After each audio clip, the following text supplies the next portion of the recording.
अस्सलाम वालेकुम स्टूडेंट्स। आज हम डिस्कस करेंगे कुछ बेसिक कॉन्सेप्ट्स जो हमें बेसिक लेवल पे या ये कह लें कि 4-5 स्टैंडर्ड पे भी इसकी बहुत ज़रूरत होती है। एंड इवन आजकल तो ये हो गया है कि आपको 3-4 से ही इसको समझा दिया जाता है, बच्चों को फ्रैक्शंस करवाना शुरू कर दिए जाते हैं मैथ्स में, तो उनके लिए भी बहुत हेल्पफुल है ये वीडियो। सो स्टार्ट करते हैं। आज हम डिस्कस करेंगे LCM and HCF. What is LCM and what is HCF. सबसे पहले ये पता होना चाहिए, एलसीएम की फुल फॉर्म अगर हम देखें तो वो होती है least common multiple. Least common multiple. और जब हम एचसीएफ की बात करते हैं तो एचसीएफ में हमारे पास होता है हाईएस्ट कॉमन फैक्टर्स। ठीक है, अब डिफरेंस क्या है, यहाँ पे हमारे पास एलसीएम में बात होगी मल्टीपल्स की, ठीक है, और फैक्टर्स की बात होगी हमारे पास एचसीएफ में। लेकिन इन दोनों में डिफरेंस क्या है? मल्टीपल्स हम इसे कहते हैं जो टेबल्स में आते हैं, जिसे मैं ये कह सकती हूँ जो हमारे टेबल्स में आ रहे होते हैं, जो भी नंबर, जैसे कि अगर मैं 6 का टेबल देखती हूँ तो 6 के टेबल में, ठीक है, अगर मैं मल्टीपल्स आपको यहाँ पे समझाती हूँ तो मल्टीपल्स मेरे पास क्या है, ये 6 के टेबल में, यानी कि टेबल ऑफ 6। तो मल्टीपल्स क्या है? 6, 12, 6 में 6, 6 2 12, 6 3 18, 6 4 24, 6 5 30, 6 6 36, यानी कि ऑन सो ऑन ये चलते रहेंगे। यानी कि 6 के टेबल में जो 6 के टेबल में जो नंबर्स आएंगे वो उसके मल्टीपल्स के आते हैं। लेकिन जब मैं बात करूँगी फैक्टर्स की, तो फैक्टर्स क्या है? फैक्टर्स का मतलब है कि 6 किस किस से डिवाइड हो सकता है, यानी कि किस किस से कैंसिल आउट हो सकता है। तो 6 किस किस टेबल में आता है? मेरे पास 1 तो है ही को सबसे ज़्यादा कॉमन, तो हम 1 को तो काउंट करेंगे, लेकिन उसके बाद आता है 2 में, और फिर आता है 3 में, एंड देन आता है 6 में। इसके अलावा कोई भी ऐसा कोई नंबर नहीं है जिसके जो 6 को कैंसिल कर दे। तो फैक्टर्स और मल्टीपल, यानी कि मल्टीपल्स अनलिमिटेड होते हैं, अनकाउंटेबल होते हैं, लेकिन फैक्टर्स लिमिटेड होते हैं। ठीक है, फैक्टर्स हर नंबर में नहीं होते। और सबसे बड़ी बात तो ये कि फैक्टर्स जो होते हैं वो इक्वल और लेस देन दैट नंबर होते हैं। इक्वल और less than that number means कि अगर मैं 6 बोल रही हूँ तो फैक्टर 6 से कम या 6 तक होंगे। ठीक है, अब देखिए ये 2 3 6 है, लेकिन मल्टीपल क्या होंगे? 6 इक्वल टू और ग्रेटर देन 6। ठीक है, इन शॉर्ट में इसे कह सकती हूँ इक्वल और ग्रेटर देन 6। ठीक है, इक्वल और ग्रेटर देन 6। ठीक है, और फैक्टर्स क्या है मेरे पास? इक्वल और लेस देन 6, यानी कि 6 से कम होंगे। ठीक है, अब इसी तरीके से अगर मैं आपसे बोलती हूँ टेबल ऑफ 8 देख लेती हूँ। ठीक है, तो 8 के मल्टीपल्स क्या है मेरे पास? मल्टीपल्स है मेरे पास 8 के बाद है 8 2 16, 8 3 24, 8 4 32, 8 5 40, 8 6 48, 8 7 56, 8 8 64, एंड इसी तरीके से ऑन सो ऑन ये हमारे पास चलते रहेंगे। ठीक है, लेकिन जब हम बात करेंगे फैक्टर्स पे तो फिर वही बात है, फैक्टर क्या होंगे? इक्वल और लेस देन डेट नंबर, यानी कि 8 से कम। तो सबसे पहला 2 के बाद आता है 4 के बाद किस टेबल में आता है? किसी में 6 में भी नहीं आता, 7 में भी नहीं आता, एंड देन ये आता है 8 में ही। इसके अलावा किससे कैंसिल नहीं होगा कम्प्लीटली। तो ये होते हैं कंप्लीट वो मल्टीपल और फैक्टर में डिफरेंस। तो जब हम बात करेंगे एलसीएम की तो हम मल्टीपल्स पे फोकस करेंगे, लेकिन जब हम बात करेंगे एचसीएफ की तो हम फैक्टर्स पे फोकस करेंगे। इस बात का ध्यान रखिएगा। ठीक है, तो डिस्कस करते हैं, फिर हम स्टार्ट करते हैं एचसीएफ स्टार्ट करते हैं सबसे पहले। सो एचसीएफ हमारे पास क्या है? हम कुछ एग्जांपल्स डिस्कस करते हैं अपने हाईएस्ट कॉमन फैक्टर और लीस्ट कॉमन मल्टीपल्स की। मैं आपको दोनों साथ साथ लेकर चलूँगी ताकि जो भी कन्फ्यूजन है वो हमारी क्लियर हो जाए। ठीक है, एग्जांपल लेते हैं सबसे पहले मैं एचसीएफ। अच्छा, एचसीएफ एंड एलसीएम हमेशा जब भी निकाला जाता है वैल्यूज़ उसकी, तो या तो 2 डिजिट्स या 2 वैल्यूज़ या मोर देन 2 वैल्यूज़, क्योंकि कॉमन है ना, कॉमन हम हमेशा 2 लोगों में या 2 से ज़्यादा लोगों में हम देख रहे होते हैं, कभी भी सिंगल चीज़ में कोई कॉमन या सिमिलैरिटी नहीं देख रहे होते। ठीक है, तो इसी तरीके से जब हम कॉमन फैक्टर या कॉमन मल्टीपल निकालेंगे तो वो क्या होगा? 2 या 2 से ज़्यादा नंबर्स में होगा। अब मैं बात कर रही हूँ एचसीएफ ऑफ 2 एंड 4। ठीक है, इसी तरीके से मैं आपको कंपेयर करवाती हुई चलूँगी तो वो हो जाएगा एलसीएम ऑफ 2 एंड 4। ठीक है, फैक्टर की बात हो रही है तो फैक्टर पे लेके चलूँगी। 2 अपने टेबल के अलावा किसी और टेबल में नहीं आता है, लेकिन जब 4 के जो फैक्टर्स देखूंगी तो 4 क्या आता है, 2 में भी आता है और 4 में भी आता है। ठीक है, इसी तरीके से मेरे पास इन दोनों में कॉमन क्या है, 2।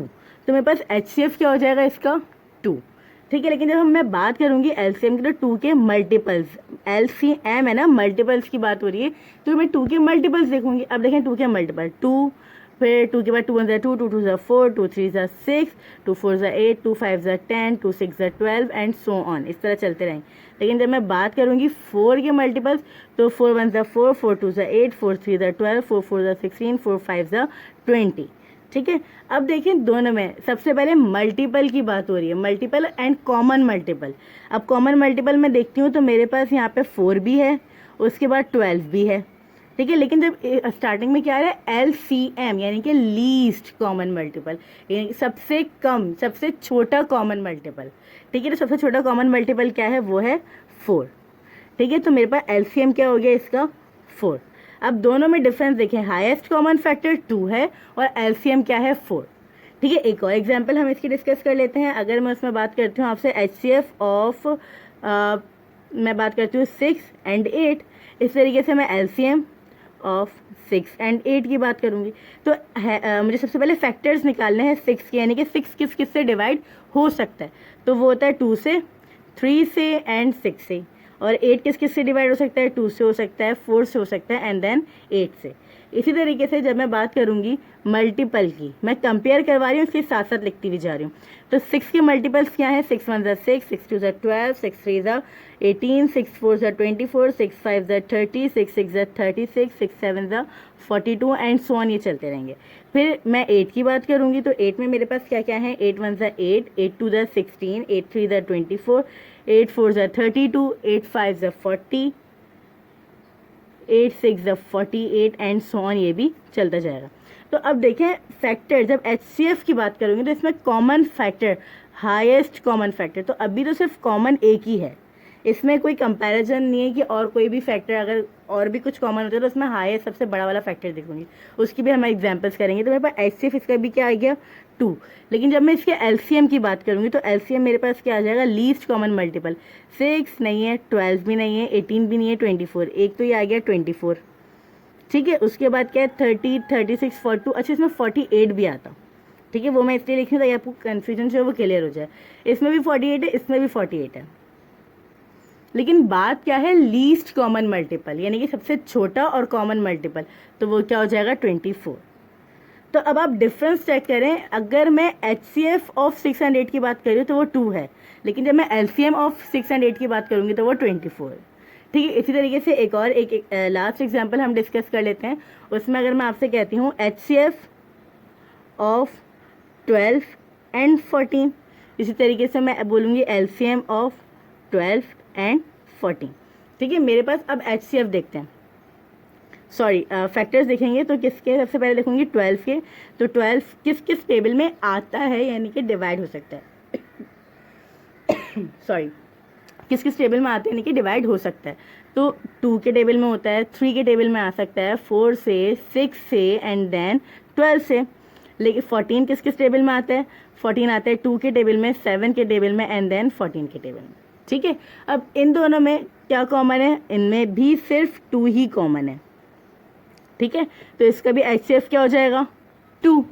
लेकिन जब मैं बात करूंगी LCM की तो LCM से पहले 2 के मल्टीपल, सॉरी 12 के मल्टीपल लिखते हैं। तो 12 1 12, 12 2 24, 12 3 36, 12 4 48, 12 5 60, 12 7 72, 12 8 84, 12 96 एंड 108 एंड सो ऑन।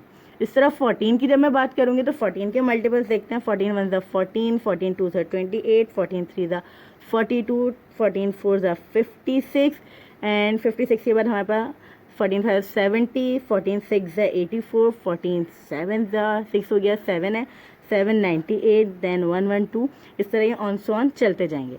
अब देखिए इसमें कॉमन मल्टीपल हमें देखना है, तो कॉमन इसमें कहाँ आ रहा है मेरे पास, 48 60 72 84। अब ये वो नंबर है जिसके अंदर बहुत हाईएस्ट कॉमन आ रहा है। ठीक है, इससे आगे भी बहुत आगे जाके आएगा, कोई नियरेस्ट नहीं आएगा, तो इसका एलसीएम मैं यहीं पे स्टॉप कर दूंगी। जो पहला एलसीएम है वो क्या हो जाएगा मेरे पास 84। ठीक है, अब आप यहाँ पे भी कंपेयर कर सकते हैं कि मेरे पास एचसीएफ क्या आया था और मेरा इसका एलसीएम क्या है। यहाँ पे भी एचसीएफ क्या आया था और एलसीएम क्या आया। तो होप सो आपको ये वीडियो क्लियर हो गई होगी, और जो इसके अंदर कन्फ्यूजन थी एचसीएफ और एलसीएम में, तो वो भी क्लियर हो गई होगी। अच्छा, इसकी कुछ एग्जांपल्स और हैं जो फ्रैक्शंस में दी जाती हैं, ठीक है, वो भी डिस्कस करते हैं हम अपनी वीडियो में। जितने भी आपके स्टैंडर्ड वाइज भी क्वेश्चंस पूछे जाते हैं, उसमें कभी भी आपको जैसे हमने अभी लास्ट में कुछ थोड़ी देर पहले क्वेश्चन सॉल्व किए, उस तरीके से नहीं पूछे जाते। वो बहुत ज़्यादा वगैरह 3, 4 या 5 तक एमसीक्यूज बेस में पूछ लिए गए तो पूछ लिए गए, इससे ज़्यादा वो नहीं पूछे जाते। जो हायर लेवल तक जो एक्चुअली प्रॉब्लम होती है स्टूडेंट्स को, वो होती है फ्रैक्शन सॉल्व करने में, यानी कि इक्विवेलेंट फ्रैक्शंस क्या होते हैं एंड सो ऑन, इस तरह के क्वेश्चन आते हैं। तो याद रखिएगा, जब फ्रैक्शंस को ऐड करते हैं तो उसका डिनोमिनेटर सेम होना ज़रूरी है। और डिनोमिनेटर को सेम किस तरह करते हैं हम, by the help of LCM. यानी कि अगर मैं कह रही हूँ मेरे पास एक तरफ है 6/12 और एक तरफ है 3/4, तो मैं इनको ऐड कैसे करूँगी, तो याद रखिएगा सबसे पहले मुझे डिनोमिनेटर सेम करना है। तो 4 और 12 का एलसीएम, तो सबसे पहले तो अब इसका आप लंबा प्रोसीजर लिखेंगे, जिस तरह मैंने आपको एलसीएम करवाया, आप 12 के मल्टीपल दिखेंगे, 4 के मल्टीपल दिखेंगे। तो उससे आसान तरीका ये है कि आप देखें जो सबसे छोटा नंबर है, यानी कि इन दोनों में जो कंपेयर करें तो छोटा नंबर कौन सा है, 4 है डिनोमिनेटर में। अब 4 के टेबल में क्या 12 आता है या एग्जैक्टली आता है, इस तरीके से आप बहुत जल्दी कर सकते हैं कि अगर 4 के टेबल में 12 आता है तो आप कब आता है, मैं बोल सकती हूँ कि 4 के टेबल में 3 Z टेबल आता है, 3 टाइम्स आता है, तो मैं डायरेक्ट दोनों को न्यूमरेटर और डिनोमिनेटर को 3 से मल्टीप्लाई करवा दूँ, तो ये भी क्या हो जाएगा 12। तो अब देखिए 6/12 प्लस 3 3 9/12। अब ये सेम हो गया ना, ये आपने एलसीएम निकाल लिया। इसी तरीके से अगर मैं आपसे एक तरफ ये बात बोलूँ कि अब आप इनको सॉल्व कर सकते हैं, सॉरी इसको आप ऐड करके इसका फाइनल आंसर आप जो भी है वो लिख सकते हैं। इसी तरीके से अगर मैं आपसे एक तरफ बोल रही हूँ 5/10 प्लस 3/9, ठीक है, तो अब देखिए 5/10 और 3/9, पहले तो ये कि कैंसिल हो सकते हैं, लेकिन मैं सिर्फ अभी एलसीएम की बात करें तो एलसीएम के लिए मैं आपको नंबर जैसे ले रही हूँ। तो 10 और 9, अब देखिए जो मैंने अभी आपसे थोड़ी देर पहले क्या बात कही कि आप छोटा नंबर देखेंगे, तो 9 के टेबल में 10 आता है, नो ऑब्वियसली नॉट, कि 9 के टेबल में 10 आ ही नहीं सकता। 9 2 से 18 एंड 9 1 से 9। तो अब इस कंडीशन में क्या करेंगे कि 10 के टेबल में 9 नहीं आ रहा और 9 के टेबल में 10 नहीं आ रहा, तो इनको हम आपस में क्रॉस मल्टीप्लाई करवा देंगे, यानी कि 9 10 से 90, तो इसका फाइनल आंसर क्या हो जाएगा 90। अगर ऐसे आपको समझ नहीं आ रहा तो आप इसे क्या कर सकते हो, इस जिस तरीके से मैंने आपको लॉन्ग प्रोसीजर प्रीवियस में दिखाया थोड़ी देर पहले, आप उस तरीके से भी कर सकते हो, तब भी वही आएगा, लेकिन मैं आपको शॉर्ट ट्रिक्स बता रही हूँ कि आप फिंगर टिप पे कर सकते हैं, ठीक है। अब लेकिन ये बात याद रखिएगा, जब आप इनको चेंज करेंगे, यानी कि 10 को आपने 9 से मल्टीप्लाई करवाया और 9 को आपने 10 से करवाया, तो दोनों चीज़ को करेंगे, यानी कि न्यूमरेटर को भी चेंज करेंगे और डिनोमिनेटर को भी, ठीक है। तो ये हो गया 5 9। तो जब मैं दोनों को, यानी कि जब 5 9 से 45 करवाया और 3 10 से 30 करवाया, तो मेरे पास दोनों की अब इस तरह 100 आप ऐड करके लिख देंगे।